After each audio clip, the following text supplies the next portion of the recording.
Hello and अस्सलाम वालेकुम। आजकल मोशन का सीजन है, इस साल का सीजन है, डायरिया का सीजन है। अक्सर बच्चे और वालिदैन और बुजुर्ग जो हैं वो मोशन और डायरिया के शिकार हैं। और एक चीज आपने देखी होगी कि अक्सर डॉक्टर साहिबान जो हैं एक कैप्सूल यानी कि आपको इंटेरोजर्मिना एम्प्यूल कैप्सूल नहीं एम्प्यूल लिख के देते हैं, जो कि इंटेरोजर्मिना के नाम से आता है।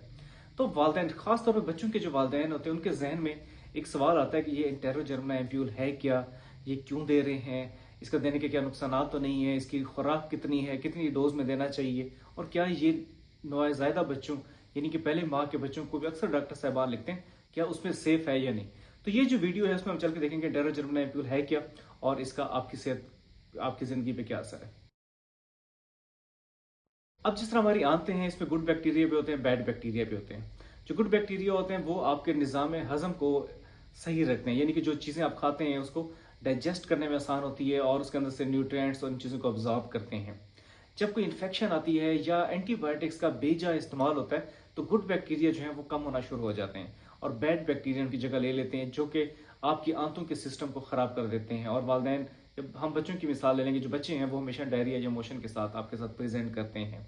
अब जब ये अब जो इंटेरोजर्मिना एम्प्यूल है ये क्या करता है, ये एक प्रोबायोटिक है, बेसिलस कैल्सियस के नाम से आता है। और ये जो बेसिलस है ये आपकी जो गुड बैक्टीरिया हैं उनको प्रोटेक्शन देता है, उनको बढ़ाता है, उनकी कॉलोनीज को इम्प्रूव करता है, जिसकी वजह से आप जो इन्फेक्शन या डायरिया के शिकार हो जाते हैं आप वो ठीक होना शुरू हो जाते हैं। वो बच्चों की सेहत की यानी कि निज़ाम हजम को बेहतर करने में मदद देता है। अब इसकी इंडिकेशन कहाँ है, यानी कि इंटेरोजर्मिना एम्प्यूल हमने कहाँ देना है।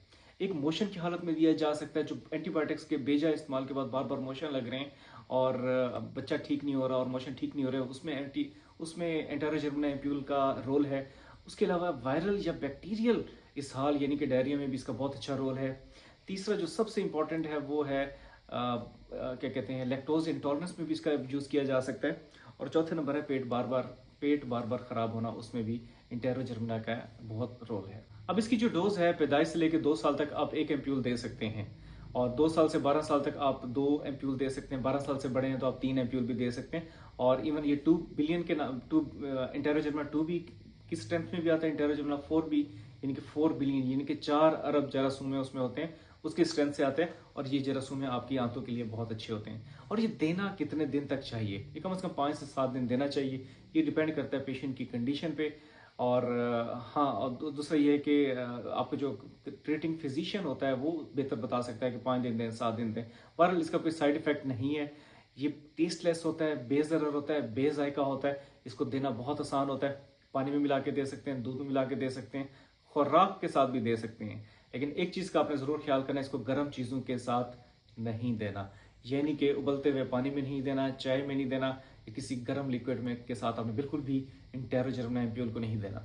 और एक और चीज़ आपने इस चीज़ का ख्याल रखना है, इसको एंटीबायोटिक के साथ भी नहीं देना। कम से कम 3 से 4 घंटे का वक्फा एंटीबायोटिक्स के और इसके दरमियान रखें। देना दिन में एक मरतबा होता है। इसका सिंपल तरीका है कि इसको पहले हिलाएं, जब ये शीशी हिल जाए, एम्प्यूल हिल जाए, उसके बाद इसको ट्विस्ट करके इसके कैप को खोलें और 1 माह का बच्चा भी पूरी जो है एंटेरोजर्मिना एम्प्यूल 2 बिलियन वाली बोतल पी सकता है। ऐसा जिसका कोई साइड इफेक्ट नहीं होगा। आगे मैं चल के बताता हूँ कहाँ पे आपने ये एंटेरोजर्मिना एम्प्यूल नहीं देना।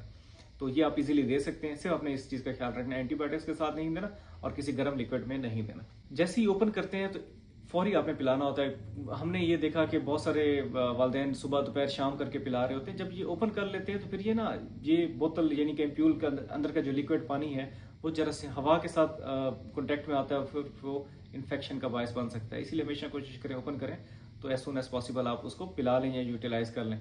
और अगर आप उसको आधे पिलाइए तो कोशिश करें अगले दिन फिर इसको ना पिलाएं, नया ले लें। कोई इतना महंगा नहीं है, बच्चे की सेहत से बढ़ के कुछ नहीं होता। इसको आप इजीली रख सकते हैं, रूम टेम्परेचर पर रखना है, फ्रिज में रखने की जरूरत नहीं है। और धूप से तो ऑब्वियसली बचा के रखना है, धूप में भी आपने नहीं रखना।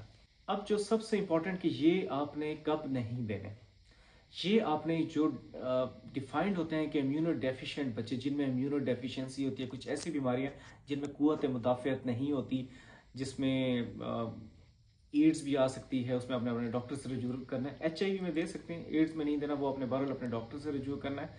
उसके अलावा इम्यूनो डेफिशिएंट, हाइपर IgE वगैरह, इस तरह बहुत सारी बीमारी हैं।